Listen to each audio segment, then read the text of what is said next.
Omukikurogu ashabira abebembezi kumuhwera akabasa kutunga akasiimo k'omushaija we. Baba biikira omugabo gwawe bakukuzikise kare babareho omugabo gwa macura wawe bagukwase okwase macura wawe na n'enshoza yiwabire omwihako omugabo gw'omwana macura kandi owasoronsire n'ogwo macura obunyene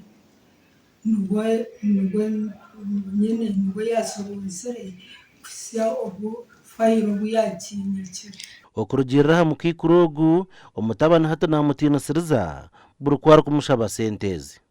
Reka tukaronda sente za shwimwe omuntu kayabonabona ngwitwe tutwine sente mukoro ku mwana we ati bito nofa cyana sente ate nifa ki twaturiyo mukubonabona hata wekindoza noyanga gututazoronda. Kuganiraho na Tumusime uri kugamba kuba yarire sente za pension kandi ebi nibyo tugambire aha nshongeje. Koza mnot happen my mother yonabona akaine kibanza uribe ayonabona no ayo mwana utakaja mawuni wakorebyo nugu mushichogo mawari yonabona nyembe ni murebera umushamguze kibanza cyashitwa cyakirye. Omugandi emitero kuhika 2050 ebirwe muri Katete Mbarara kandi abatura bahabwirwe okureka kutema emiti batabyirendeje okubyara imiteji kubire kwebembirwe Vanessa Naturinda omyanya nka Katete Primary,